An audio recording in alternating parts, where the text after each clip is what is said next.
All right, and let's do it. Admitting all. Hello, everybody. Hello, everyone. Good to see you. Welcome. Welcome, everybody.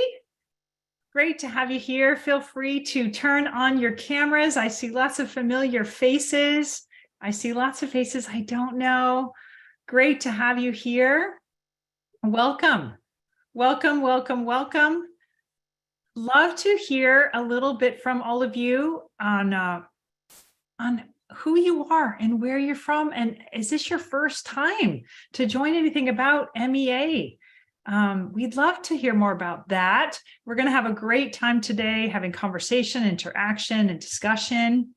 So feel free to turn on your camera if you want to. You can put it into the gallery view if you want to. My name is Carrie Cardinelli. I help to organize and run the digital department at MEA. And I already see that some of you know our favorite routines. So been here many terrific times. Use the chat, please, and pop in. Where are you in the world? And if you are an alumni, or if you're here for the first time, or what brings you here today? Love seeing all that. It helps build this virtual table that we all can connect. We have people here from all over the world. I saw Tom Burgess is here from Australia. It is very early for you, Tom. Welcome. Tom helps run and organize and facilitate all of our programs that we run in the APAC region. Love that. Great to see everybody here. We've got Canada, the United States. It's very late for Europe. I don't think we'll see very many Europeans here today. But you never know. The night owls join me. Maybe there's a soccer game on, Carrie, that they're watching. That could very well be a soccer game. So I'm going to bring up onto the spotlight now myself and Jeff Hamaoui, co-founder of MEA. Hi, hello. Jeff. Hey, Carrie. How are we doing? Good. Great to be here. You like this insanely busy painting that I've got behind me? It's very colorful. It's very Mexico. So we are here. We are talking a little bit about the first quarter of workshops at MEA. We're going to review some of those. We're going to give you some insights. And we are so excited that we have two of our workshops and our workshop leaders that are here today in person to have fireside chat with you. And one of the things that we love to do in our MEA world, whether it's online or in person or our staff meetings, is to have a moment of mindfulness, to give us a moment to just arrive and get here and to be centered. So very lucky today that I'm going to bring up our first guest, Z Clark, who is going to help lead us in a mindfulness moment. Now, Z is Harvard-trained, Fortune 500 consultant, turned mindfulness and breathwork expert. We're going to hear more about your journey in a bit. But I'm so delighted that you're here today. We're going to share more about your book and about your areas of expertise. But let's just experience your expertise. Could you give us a moment to find our breath, to get centered, to come here in this virtual table and kick it off? Yes, yes. It is such a pleasure to be here with all of you today. And you might be coming from meetings and all of your to-do lists and all the things from today. But right now, we're going to take a moment to just arrive and be here. So I invite you to just close your eyes. If you're sitting down, 2 feet firmly on the ground, back straight, shoulders back and down. And just take a deep breath in through your nose. Exhale out of the mouth. Again, inhale through the nose. Exhale through the mouth. And now focus your attention on your forehead and allow your forehead to just relax. Focus your attention on your eyelids and allow them to be heavy. Focus your attention on your nose, the bridge of your nose, the tip of your nose, and now your nostrils, and feel the air coming in and out of your nostrils. Focus your attention on that area below your nostrils and above your upper lip, below your nostrils and above your upper lip. And now focus your attention on your upper lip, that space between your lips. Notice if they're touching or apart. There's no right or wrong answer. Focus your attention on your lower lip. And now your chin.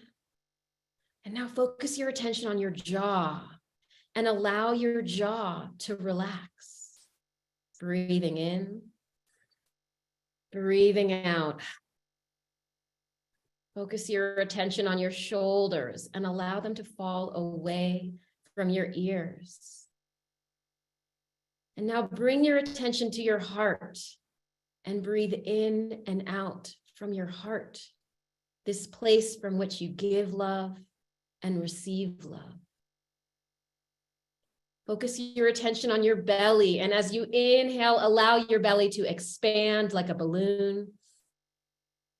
And as you exhale, allow your belly to come towards your spine. Again, inhale, belly expands. Exhale, belly comes towards your spine. One last time together. Inhale, belly expands. Exhale, belly comes towards your spine. Now take a moment, check in, and ask yourself, how am I feeling right now? And just notice, how am I feeling? One last deep breath together. Inhale. Exhale it out. Slowly flutter your eyes open and welcome back. Wow. That was wonderful. Thank you. Z, that was perfect. You know, I'm so glad that you don't do wisdom voice. It was so nice to have a meditation with someone who doesn't do wisdom voice. That was perfect. It felt really good. I kind of lost myself into when you were describing the point between the nose and the lip, trying to work out, well, what the hell is that bit there called? What's the name of that bit? Okay, so we are going to talk a little bit about the Academy. We're going to jump into a couple of our upcoming teachers. I just want to paint a sketch for you, just a quick picture of what's going on down here right now. I'm actually in Baja at the moment, teaching a couple of weeks back to back. Last week we had Paul Hawken, who is the author of Regeneration. So we were thinking a lot last week about what it is to sort of regenerate yourself, your soil, your soul, and that kind of journey. And this week we've got author Carrie Hannon in town, and she's sort of helping us think about a sort of essentially a generative midlife. So it's kind of all things all of the time. Next week we've got Daka Keltner coming into town, so that's going to be interesting. And Daka is the head of the Greater Good Science Center. And I mention all of these people not because I want you to come to those weeks because they pass, but to kind of give you a sense of what a week like here, or what a week here can be like. It is, we had a participant last week saying, oh God, I really understand why you guys struggle so hard to explain to people what the hell it is that you do, because it's one part retreat, right? You spend a whole week with these teachers, these incredible human beings that we're gonna talk to, learn from today, and you're actually embedded. You're having breakfast, lunch, and dinner with them. You're thinking with them and talking with them, and so on and so forth. And all of that's super rich, and that's definitely worth the price of entry. But actually, what is also going on is we're in this incredible, beautiful environment all together, kind of just being human beings, having fun, making connections, having conversations, being with a group of people who are also oftentimes interested in similar themes to you, or sort of going through similar transitions to you, and digesting yourself, digesting each other as a group, learning each other from the inside out. So it is a fabulous, fabulous experience. The whales are going berserk right now. So off the deck, it is just coming up to humpback season. So you'll see whales kind of spouting off and doing all the whaley things. So it's this kind of feast. It's a feast for the eyes. It's a natural feast. You're sort of immersed in nature. It's a food feast. We have an incredible farm to table kind of spread for you all week here. And then it's a brain feast with amazing, amazing people like Z.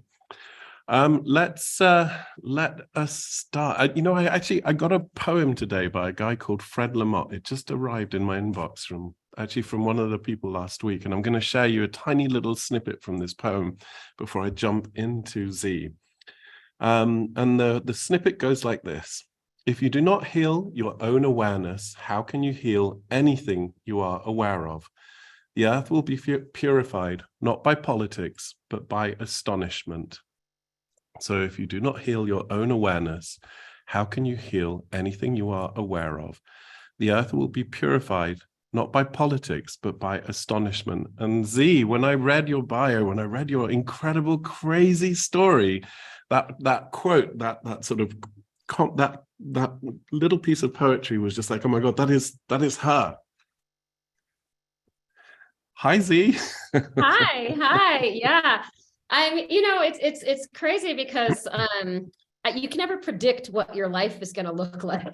And when I talk to my, I went to Harvard Business School, and when I talk to my HBS classmates, they think that I've like lost my mind because I kind of stepped away from the traditional path. But yeah, it is a pleasure to be here with you all today and to share my story and the workshop that I'll be leading next year. Mm-hmm. So why don't we just start there? How do you go from Harvard? And then you went into corporate America and startups. You did the whole thing. You did it all just right. Tell us about how you end up. Did you go to an ashram in India, or did you just end up in India? What was the story? I'll tell it chronologically. I mean, the short answer to that is I did yoga teacher training in India, but it started way before then. So I grew up in Washington, D.C. Both of my parents are immigrants. I grew up in a low income, predominantly Black neighborhood. And then I went to Harvard for undergrad. I studied economics, and kind of coming from this place of scarcity, I was very, very, not just passionate, but it was almost like survival mode. I need to get a job. I need to support myself. And so, the workshop that I'll be teaching is from the conventional to the intentional. So I was all about the conventional, looking at, okay, what are the best practices? How do people succeed in America? So I studied economics, even though I really wanted to study philosophy, but I was like, I'm not going to be able to get a job if I study philosophy. That was wrong. But 18-year-old me was like, economics, must study economics. And then I graduated in a recession. but I did get a job, which was Citigroup. So I worked at Citigroup. I worked at American Express. I went back to Harvard for business school. And then at HBS, it's very much like, get the most prestigious job, do the things. And at that time, it was management consulting or investment banking. So I went into management consulting. I worked at Bain, got the success, status, not status, but the job that people wanted, right? And I worked a lot. And then I worked in tech. I was in Silicon Valley. I worked at big companies like Yahoo. I worked at startups. And during all of this time, whether it was financial services, whether it was tech, I was often the only. So sometimes I'd be the only woman in the room. More often, I'd be the only Black person. One time, I was the only Black woman at a company of 500 employees until they hired a receptionist who they then fired. And then I was the only again. And as I rose in the ranks, I continued to be the only, but I also experienced a lot of challenges because I was the only Black person. So microaggressions, people would say things like, hey, are you the new diversity hire? And I'm like, that is not what I signed up for. I'm so sorry to interrupt your flow. Can you educate me? What is a microaggression? Yes, a microaggression is, an action or a comment that, while it might be unintentional, it kind of hurts, right? It hurts usually marginalized groups. So I gave that example, like, are you the new diversity hire? Now, the person that said this to me was trying to be friendly. They saw me, only Black person. So they assumed, oh, you're the new diversity hire, even though I was the vice president of product, right? And so it's these unintentional, subtle, and it's called micro, maybe because they're unintentional, but I would say that the impact is very macro and the impact is very big. So research now shows that microaggressions, racism, discrimination are a direct cause of the higher rates of high blood pressure and heart disease in African Americans. Wow. And so this happened to me, like just constantly at work. And that ultimately led to burnout. So my stress levels were so high. I was working weekends, constantly trying to prove to people that no, I do deserve to be here. And even though I had 2 Harvard degrees, it was still assumed that I was not smart enough, that I was given a chance, that I didn't deserve to be there, especially as my title got, more and more like higher in the ranks. And so burnout is real. And at a certain point, all the work and all the pressure and all the stress, especially being treated differently, having to work a lot harder to get promoted than a lot of my colleagues, my health started to be impacted, my physical health, my mental health, my emotional health. And my doctors at a certain point were like, something's got to change. And so I quit. I took a pause. It was a very scary thing. I was on the corporate, like I was sprinting on that corporate treadmill, like trying my hardest, right? And it was working, even though it just was hurting my body and my mind. And so I quit and I went to India. And I had been doing yoga, I'd been practicing meditation, but like, it's just a student. And I'm still a student. Actually, we're always students. I went to India, and that's when I went deep into these practices. And that's when I discovered breath work. And so I'd been doing yoga for a long time. And sure, you have like 5 minutes of pranayama. If you're not familiar with pranayama, breathing practices that you might, pranayama, Sanskrit term for breathing practices in yoga. You might do them at the beginning of a class or at the end, or not at all, right? It kind of just depends on the class. But I realized that these practices, especially the breathing practices, were much more impactful outside of the yoga studio and in the context of everyday life. So, for example, when I got stopped by the police, because a lot of things happened to me. Somebody called the police. In fact, in my upcoming book, Black People Breathe, I have a chapter called Shopping While Black. And in that chapter, I share a story of when I was at the grocery store and a grocery store employee called the police and said that I stole deli meat. I had spent $220 at this store and I had a receipt, and I was moving across the country and I was going to different national parks and camping. So my car is packed with stuff. And the police came and they were like, "Where's the meat?" And I'm like, "I'm a vegan.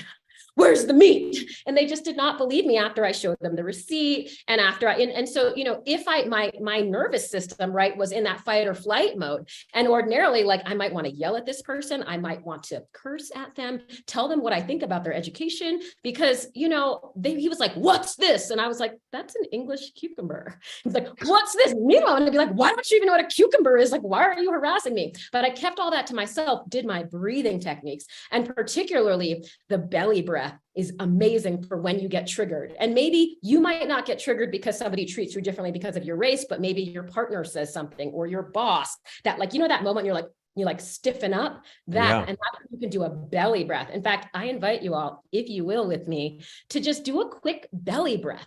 So what does that mean? Sit up straight.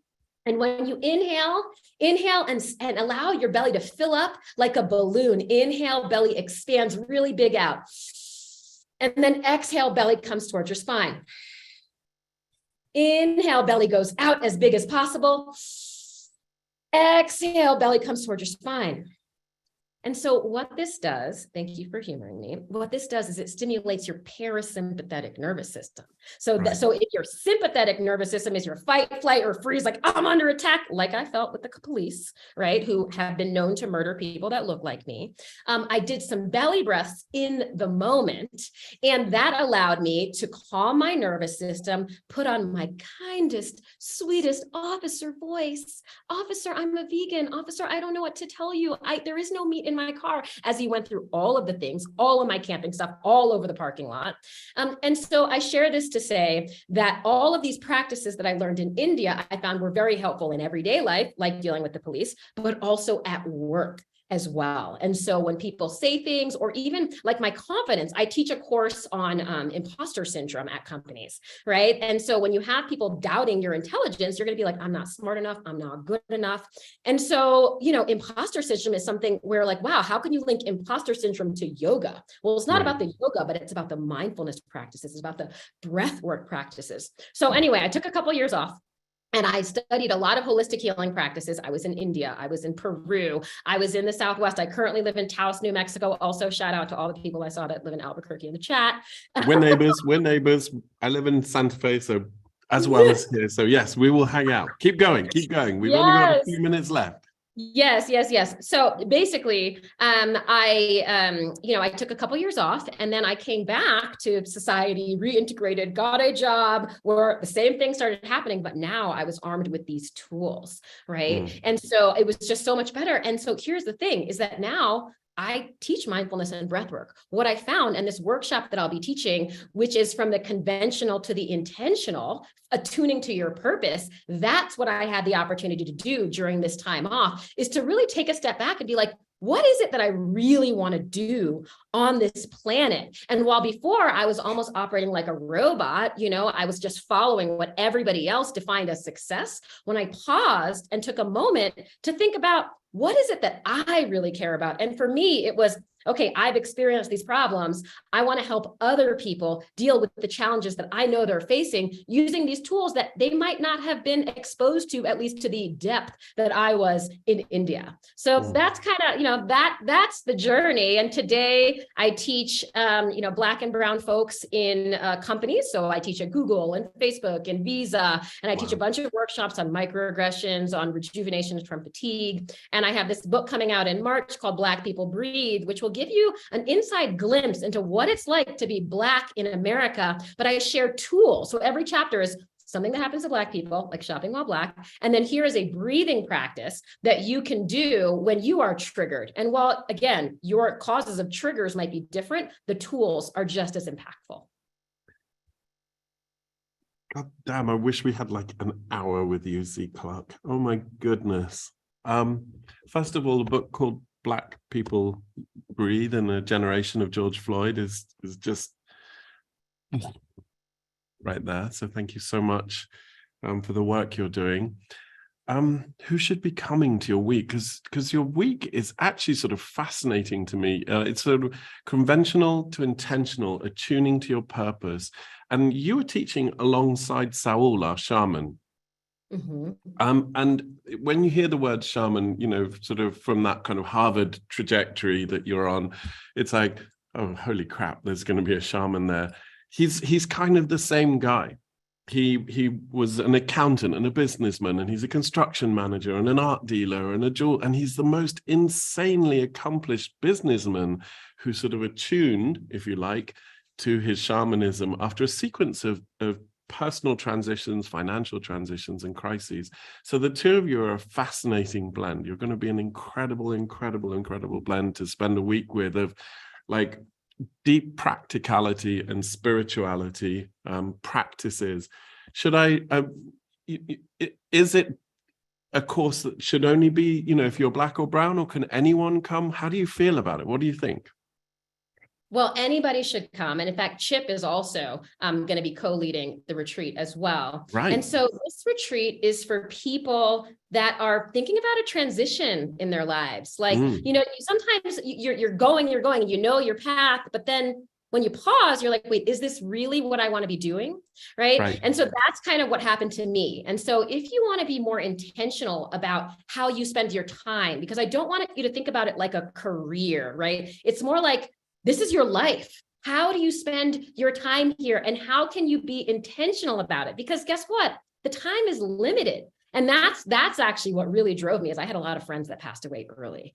And so as friends passed away, I was like, wait a minute, if I have a limited time on this earth, how do I want to spend it? And so if you are somebody that wants to be intentional about the limited amount of time that you have here, then you should come to this workshop to actually gift yourself the opportunity of space to look inside, to pause and say, what is my true calling here?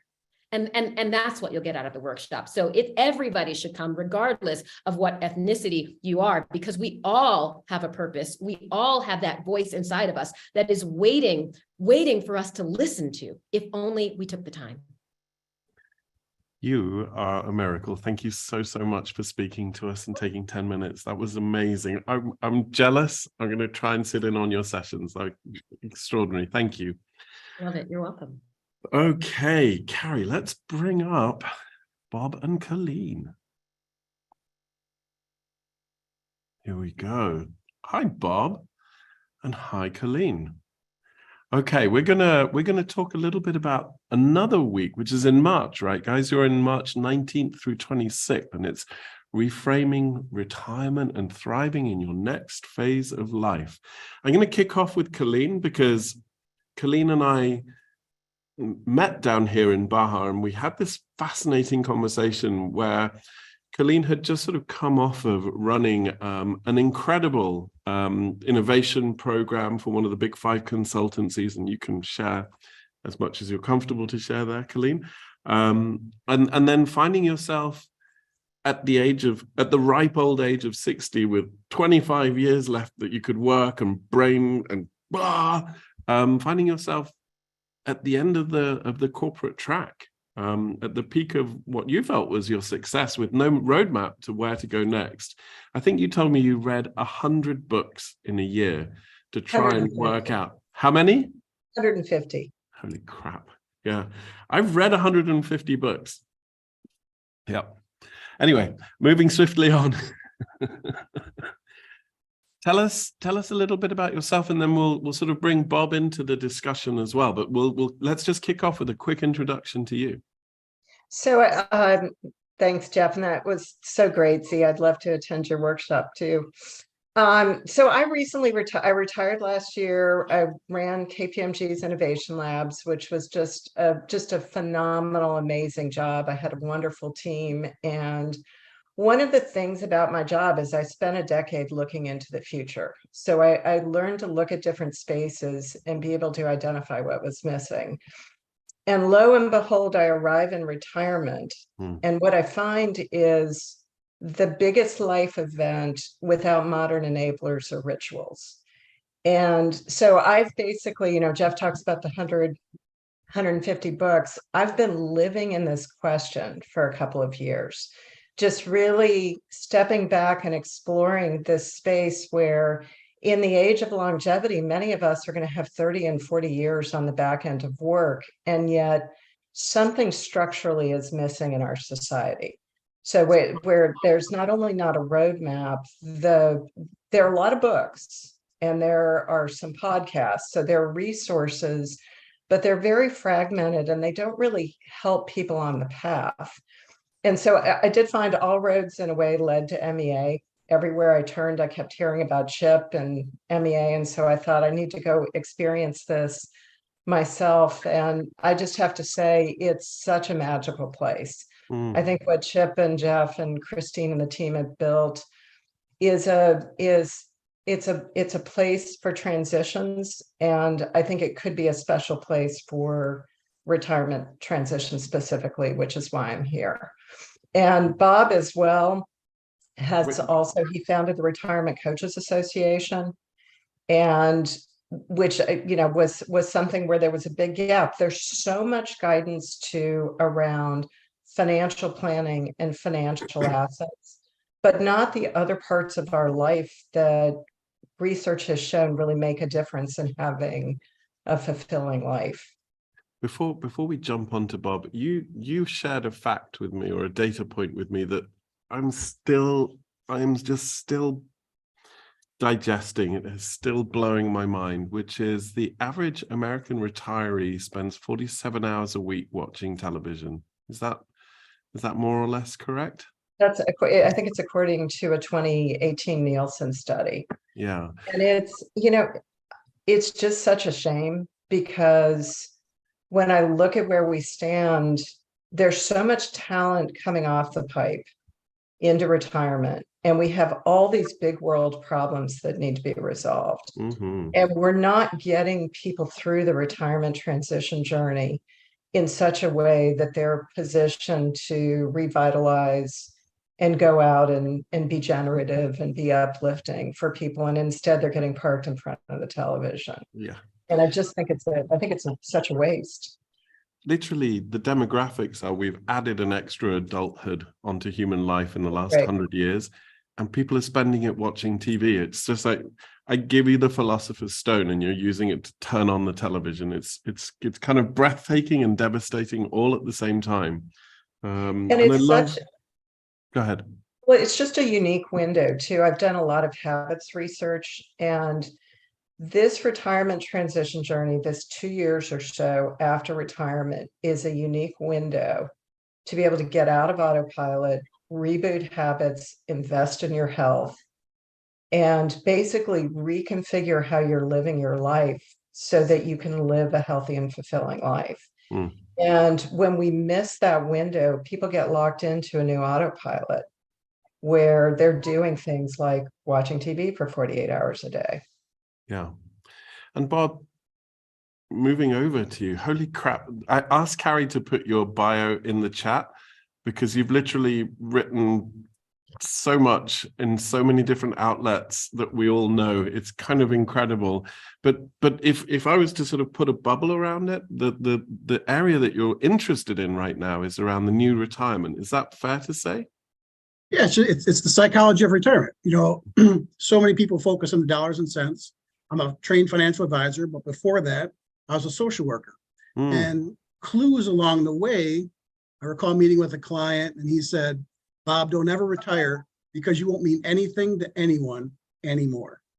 Hear that. Don't ever retire because you won't mean anything to anyone anymore. And I was like, wow, that's not what I had kind of envisioned or thought, but there's a really significant disconnect. And I will say that you hear people say these statistics that 10,000 people turn retirement age every day. And, you know, there's this big transition towards retirement.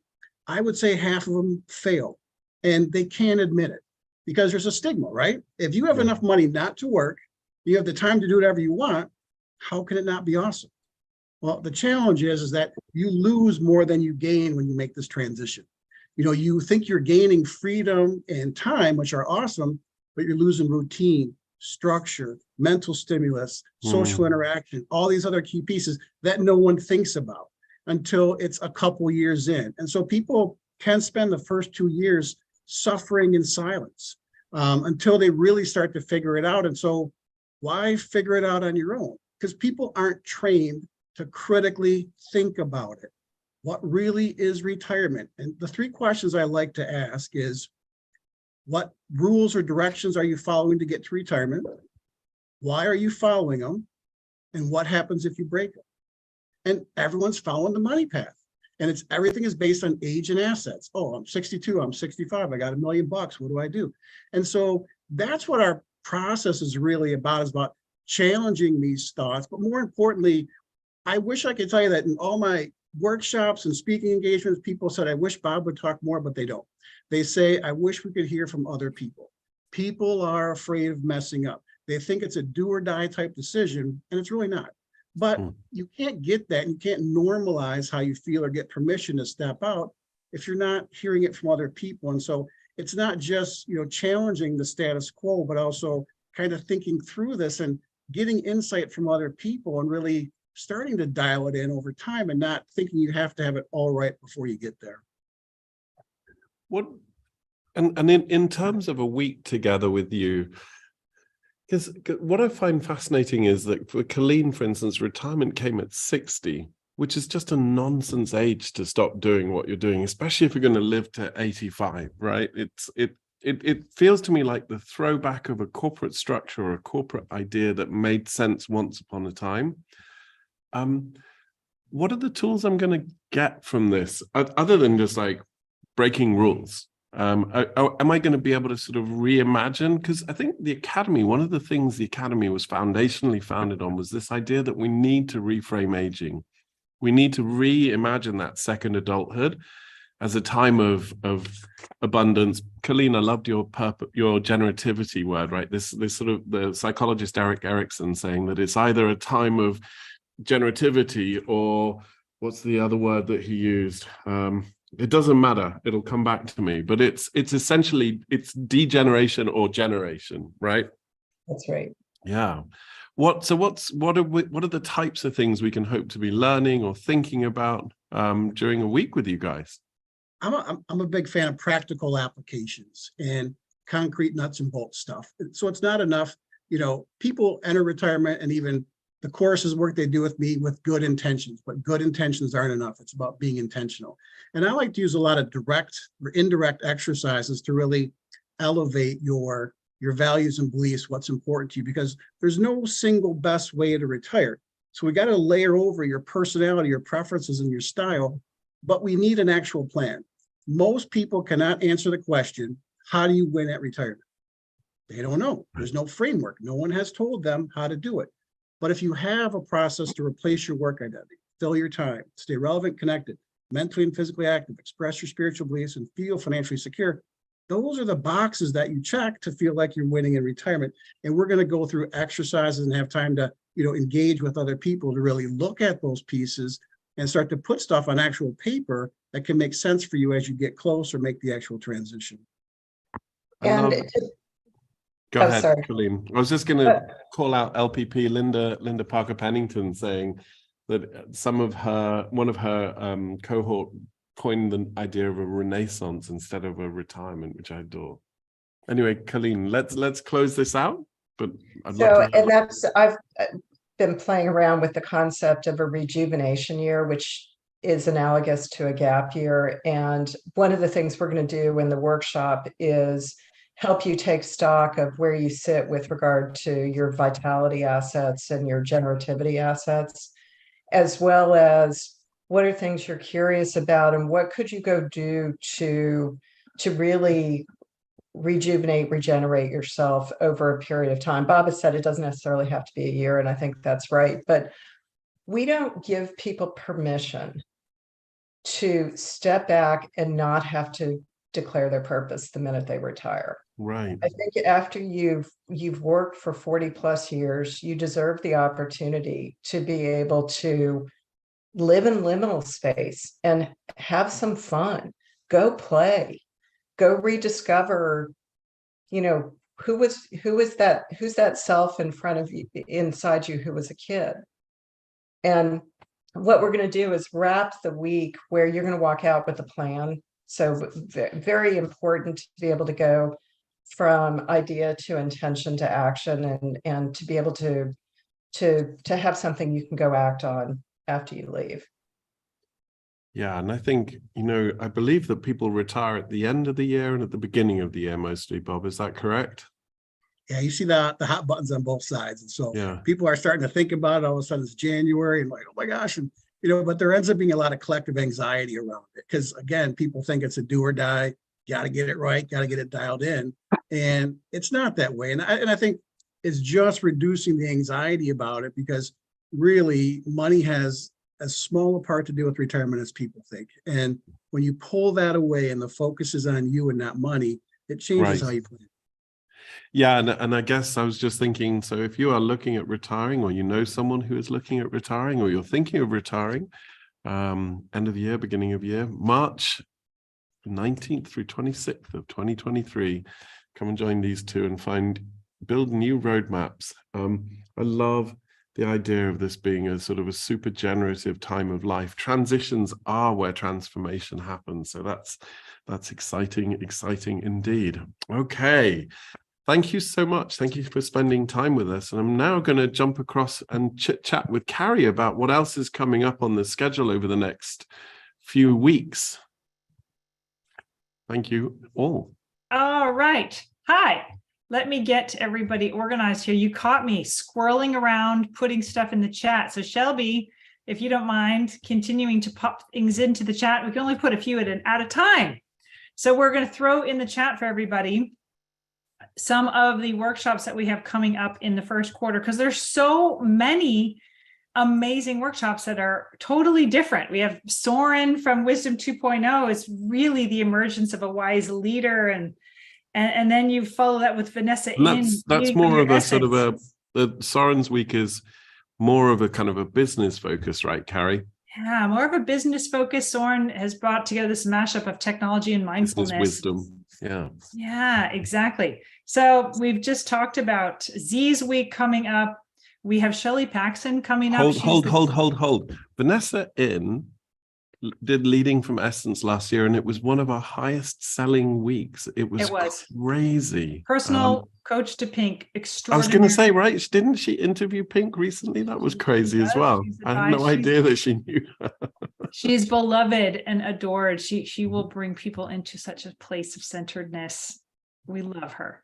Fantastic. Yes, Shelley, former Chief Marketing Officer of Harley Davidson. and amazing. Wrote a book called Soulbatical, Yeah. and is helping to reshape what does it mean to take a sabbatical.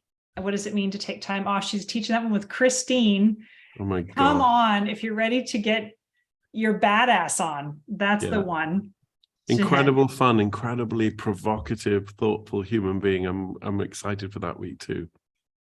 It's going to be unbelievable. So we posted all those there in the chat. We have the link to the workshop, link of our website. So we have organized things as best as we can. You can pick your own room. We have pictures of the room now on the website, which is really exciting.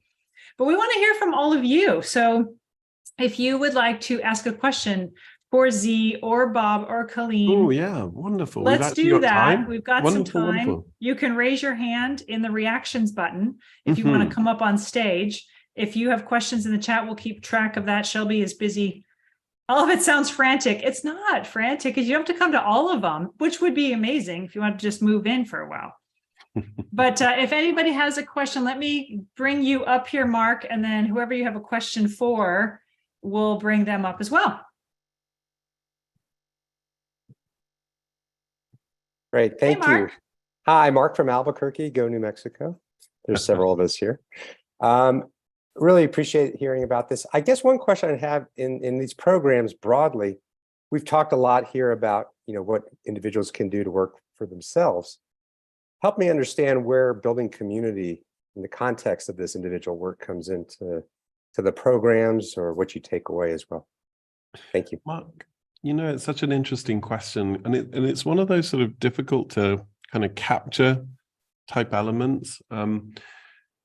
We were just talking about transitions. If you want to learn about transitions, there's 5 epic books. Go and learn. Go and read the books, right? There really is. There's some wonderful material. If you want to kind of go through a transition and digest a transition, you have to do it with a group of people. It is transformative in terms of sharing, storying, reflecting each other, understanding each other's transitions, kind of shedding light on your own transition. And what it turns out is that in doing something like that, whether it's going to be, Z's course or Bob's course or Colleen's, whoever you're with, you build community. I think one of the greatest things that happens here is that people come together and then they stay together. They become part of a cohort. We have an incredibly strong kind of community function, an alumni function that kind of proceeds the academy, and people then also become cohorts of cohorts. It's been an incredibly rich community experience, and I think it's worth really pointing to this as a factor. Stanford's DCI, the Distinguished Careers Institute, the head of that, a guy called Phil Pizzo, did this piece of research that essentially pointed at the fact that happy midlife and beyond is predicated on well-being, which is physical, financial, community, being in community, and purpose. And so very often when people leave a job or transition out of, let's say, into retirement in this case, they're left without community, that key anchor in terms of thriving. And so what we've seen in this work as well is that actually what people are harvesting is new community. And in new community comes new purpose, new connections, new ideas. So yeah, brilliant question. Thank you. I asked everybody in the chat to add some of our alumni that, it's kind of interesting. You can go to a retreat or a workshop and then go home. But the vision at MEA has been very committed to having an alumni community, to have a place to continue making friends, connecting, traveling, being part of a chapter. We have an entire department of the company dedicated to supporting our alumni and alumni leadership initiatives, and a private portal and events and reunions and so many things that I know folks here who have participated in. It's one of the things I'm most proud of. That it's one thing to have great content or great, thought leadership, but we care about everybody here and their experience at the same time. So great question. We do that online and at our workshop. So Shelby did post something in there about our online programs that also build deep community. If you're wanting to go to Baja, but it's not in your budget or your time or your vacations, that's an option too. So there we go. And let's bring up Shelby. Come on up. Shelby, who works here at MEA in the admissions department. No one is better equipped to speak about this than Shelby Nelson. So I just wanted to throw it out there. Should anyone need any sort of assistance with finding the right program online, whether it's online or in person for Baja, schedule a call with us. And we don't want it to be frantic. We want to ensure that we guide you in the right directions. But just quickly shouting out, there was a question from David Lindheimer to talk about how well it works for couples participating in workshops together. I was just in one, and they're actually both here on this call, so I will shout them out, Mr. and Mrs. Pickett. They were amazing, and it was so cool to see how they both were so different, but they were able to support each other through the workshop. So as someone who participated as an outsider, not as the couple itself, I thought it was really empowering, and I thought it was really phenomenal to see it firsthand, because I only get to speak to it, but to see it firsthand is something that it works well, and you're able to be in different groups, speak on your own specifics that are coming up. So couples work well in workshops or in our online programs. So great question, David. Go, Shelby. Shelby, if you can post again the link. So Shelby does one-on-one phone calls. So if any of you are curious, want to hear more, that's what we do. We have our admissions department to answer questions. You can book a session. Colleen, you had a comment, so I'm going to bring you on up here. Sure. I was just responding to Mark's question, being an alum of MEA. And one of the things that I discovered was it was the community during the week itself. But what was more astounding to me was afterwards participating in alumni activities with people who were not in my cohort. What I found was that MEA has created a common language and philosophy and set of values around transitions. And more importantly, a group of role models who are just vibrant, amazing human beings living a different kind of life. And first off, in our age segregated society, before you retire, you don't really see much of that. You see people at work, you may see people in church, but what you're not seeing is this like lighter human side of what somebody in their third act can look like. And it made me realize what a special thing Chip and Jeff and Christine and team have done with MEA, because it's a big deal to create a culture that extends beyond an individual workshop. So, and go Albuquerque. I'm from Santa Fe originally. I'm going to bring Bob and Zivak up too, just for funsies, you guys, to throw in any other reflections that you might have on the day and on the topic. And, clearly the questions are around how do we build community? I think we're feeling that post-COVID, and in the world that we're in, that can be challenging, that we're looking for those places that feel easy and inspiring, connected. I want to add a comment on the community question, because I have found that when you get vulnerable with people, which we don't often do, we walk around with these masks, whether we want to or not. We were just kind of trained by society to do so. And talking about a transition and what am I here for? What am I going to do next? And our identity, right? And like the ego mind, the identity, like who am I? That's really vulnerable. And so even with some of the people, that you might live with or friends, right, you still might not feel comfortable like getting raw. And sometimes I find that I can be raw with strangers, that at the end of a week like this, right, you're no longer strangers because you've gotten deeper than you would with people that feel like they've known you your whole life. And so the reason community is so important is that you have people that you can talk to that are also going through that transition, and they're going through that transition at the same time, because you might have other friends that have already retired. They already went through their gap year and their confusion, or people that aren't there yet. But to have a cohort of people that are going through what you're going through right now, and then you can ping them and be like, I'm having a bad day. Like I'm feeling insecure right now, right? And just to know that they get it, that's powerful. And the struggle I have is I have to follow up on Z's energy. I just can't. I know. Coffee It's incredible, right? I guess I got to get more mindfulness. But I will, for me, both you, Jeff, and Carrie have totally messed up my life, because I'm just going through the purpose course, and the sense of community you guys have created, just even online, is shocking and amazing. It's made me rethink some of my business models. And even just the flow of this, like, sometimes everything is so structured, but it's such a powerful online community. I can't even imagine. I'm excited for the Baja scenario, but it really, the key aspect is that sense of community. And I've enjoyed just being in breakout rooms with complete strangers, and we're just talking about crazy stuff. And so it's so powerful. And you guys are at the front edge of a major, major transformation that, people in their midlife, whether they're 40, 50, 60, 70, whatever, are going through. And so I'm excited to be part of it too.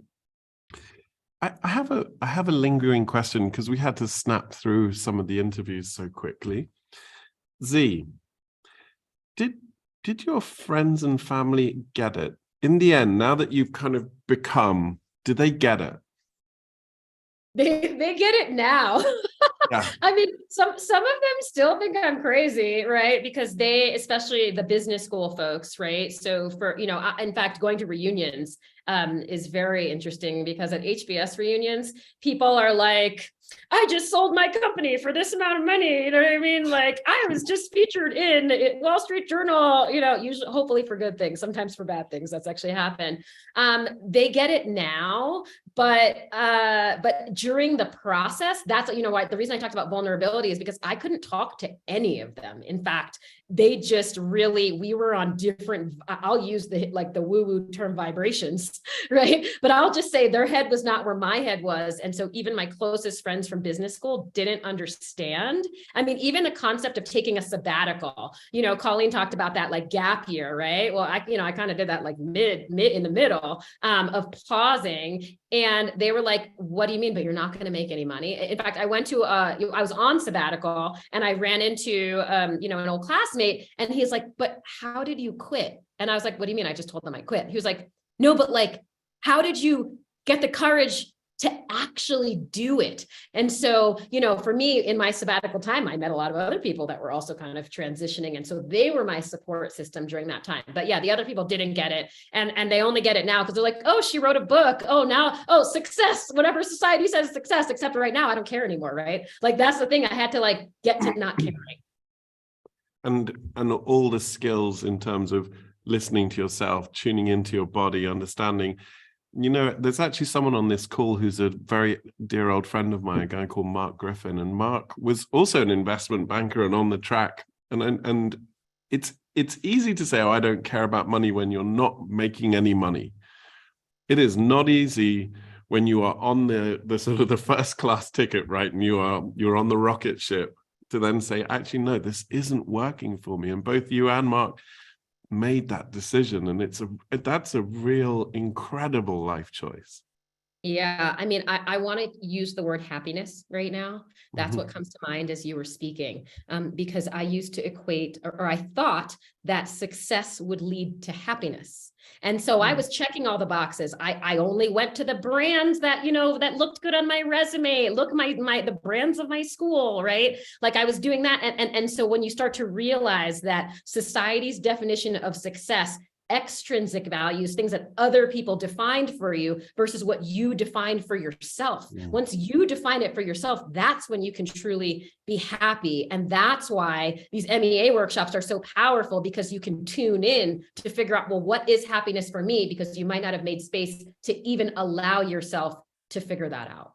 You're hired, Z Clark. You can do our marketing for us. I don't think it will make you happy, but it would help us. I only speak the truth these days, so good. We'll take it. Bob and Colleen, any closing thoughts on this sort of retirement, rewirement, rethrivement? I think, my final comment is, I think a lot of people, when they get to retirement, they think they have to reinvent themselves. And I say get to retirement, I mean, the definition's changing. People are getting to age 50, 55. They just don't want to be in their primary career. So retirement's not leaving, I like to pluralize it, say retirements, that you're going to have multiple of these. Oh, And I think the other key thing is it's not about reinventing yourself. You know, Michelangelo was said to have expressed that when he saw a piece of marble, he believed that God had already put the statue inside of it, and it's his job to chisel it away. It's the same with retirement. We do not have to create this new amazing person. We got to chisel all the other stuff away and reveal who you really are and what's important to you. And that's a different way to approach it than this big, oh my gosh, now I got to be amazing. You already are. We just got to pull it out. mm-hmm. That's great, Bob. And to build on that, the workshop, think about it as being for a range of folks, those who, you know, you may be 5 years out and you're exploring what is this retirement thing going to look like, or I'm going into retirement this year, how am I going to handle it? But also if you're a couple of years in and you just feel like you're getting stuck, or you want to rethink where you're at, we've found, I actually had the benefit of being in the intergenerational workshop back in June, and it was just fabulous to actually have people from different ages and different walks of life. And there was a lot of cross mentoring that was going on. So, you know, for those of you third act MEA folks who have been in retirement for a couple of years, come on in. We need you because there's just something about the week that's so special where everyone is a teacher and everyone is a student based on how it's structured. Mm-hmm. So, Wisdom, and we're excited. shared, not taught, right?